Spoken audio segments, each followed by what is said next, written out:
Hi, everybody. This is Bill Prince. I'd like to welcome you to the spring semester of the Legal and Ethical Environment of Business, Management 321. I'd like to spend just a few minutes with you reviewing the class, going over some things on Moodle, our new online learning platform here, and just to kind of talk a little bit about course expectations and that type of thing. So, obviously, by now, if you are hearing my melodious voice, you have already accessed Moodle and are here at the class. So let me just get right there. There we go. As you know, Drury has done a switch over from the old Blackboard online learning system to the Moodle online learning system, and like any change, there's good and there's not so good sometimes. But by and large, I've had the opportunity to play around with Moodle in a couple of seated and blended classes, and really, I think it's a pretty logical system and the way things work. So hopefully you won't have too much trouble getting used to it if this is your first experience with online and Moodle. As you sign on to the course page every day, or however often you choose to sign on each week, the first thing you probably need to check is the announcements, and so we'll click onto that. And the announcements page is just a place where you can go and see if there's any issues that have come up, any extra credit assignments, just any sort of general news about the class.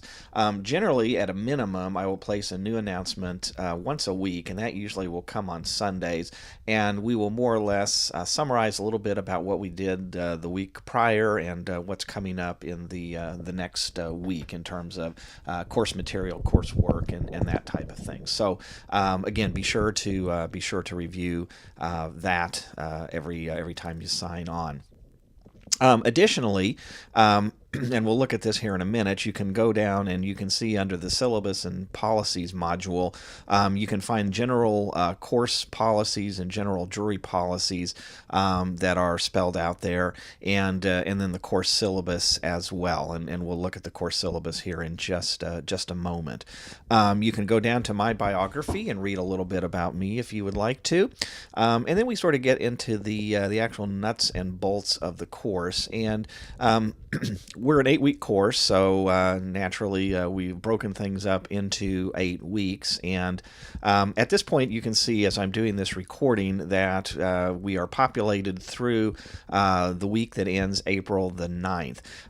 Since we're transferred over to Moodle, I've decided to kind of do some updating in terms of recorded lectures and that sort of thing. And so ordinarily, while I like to have everything up when the class goes live, we'll be continuing to add new things to these blank modules during the course of the course. But at this point, we have 3 full weeks in place. So for those of you who like to work ahead, that's certainly available. And again, these other modules will be populated very soon as I complete those new lectures and that type of thing. But generally speaking, each week is going to look sort of similar in terms of the layout and the expectations.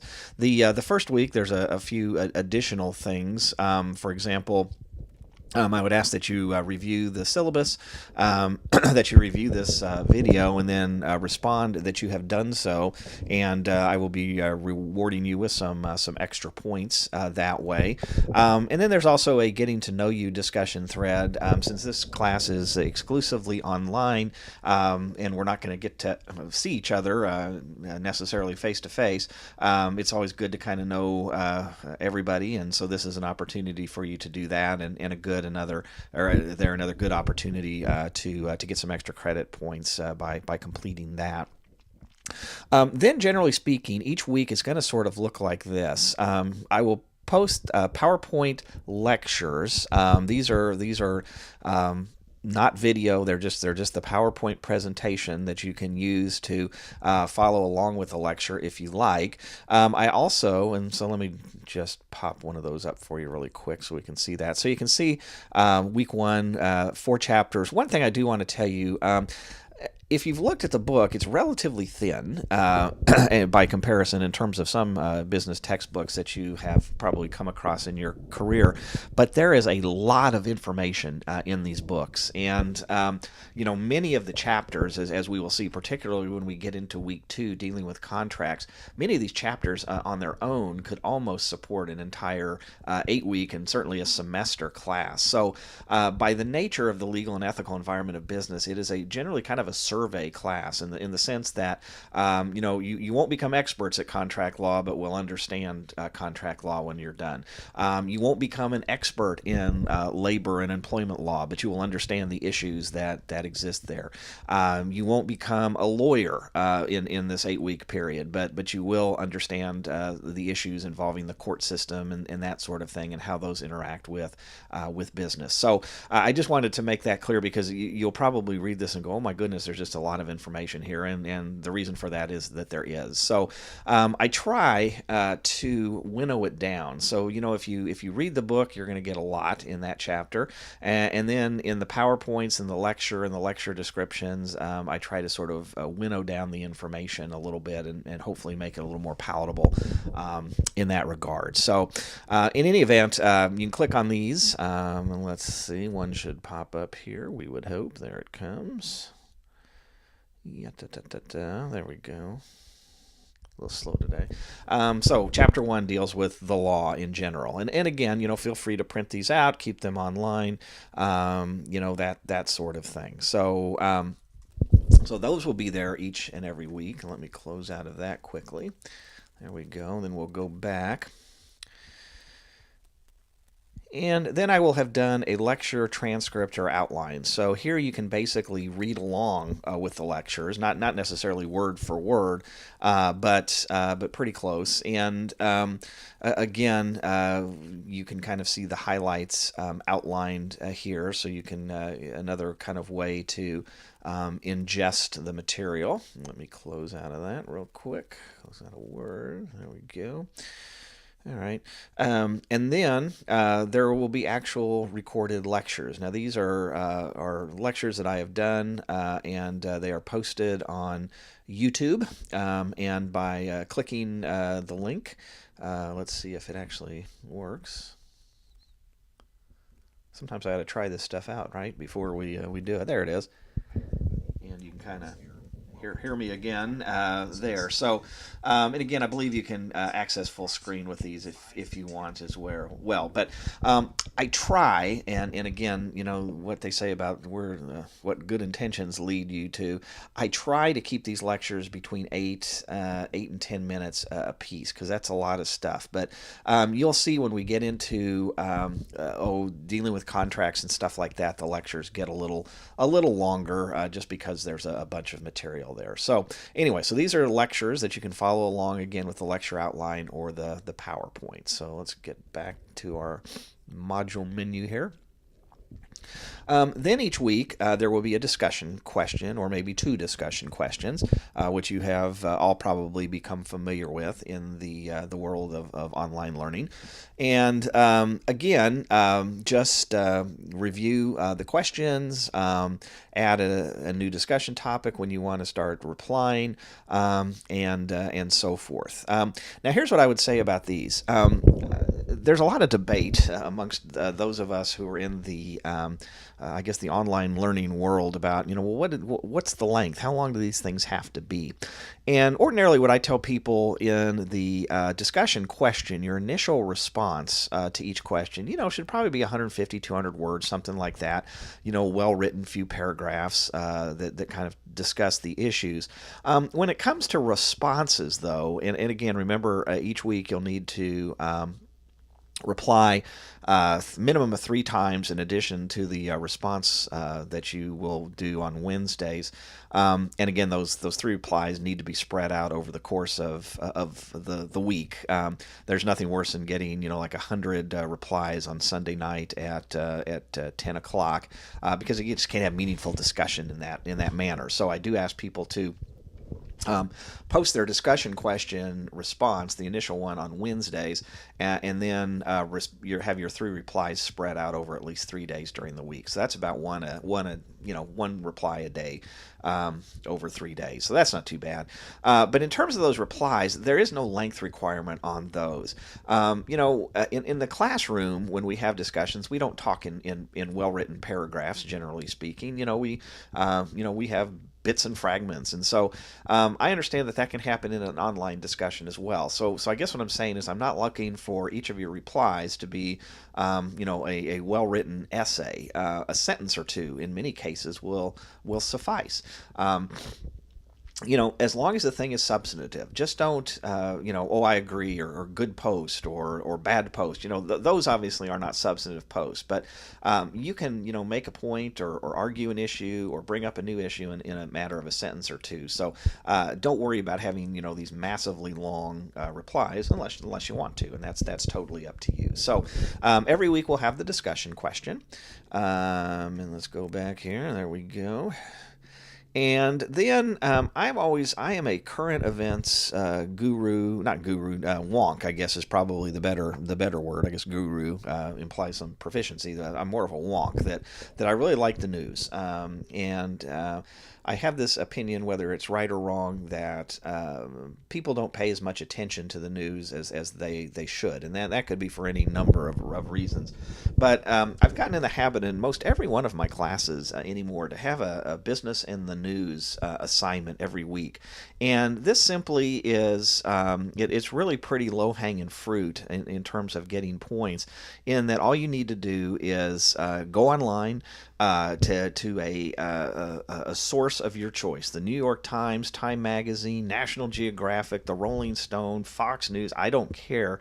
Try to use different sources each week, just so you don't get bored with it, and then just find an article that deals with business and business and law in the news. Oh, here's a company getting sued for this, or here's a company that's being forced to do a recall, or here's a company that's not being particularly socially responsible, or something like that. As long as it has to sort of do with business and law and in the news, it's fair game. And so just copy that link, cut and paste that link, paste it into the assignment, type a couple of sentences. I thought this article was interesting because of blah blah blah, and hit submit, and you will get a bunch of points.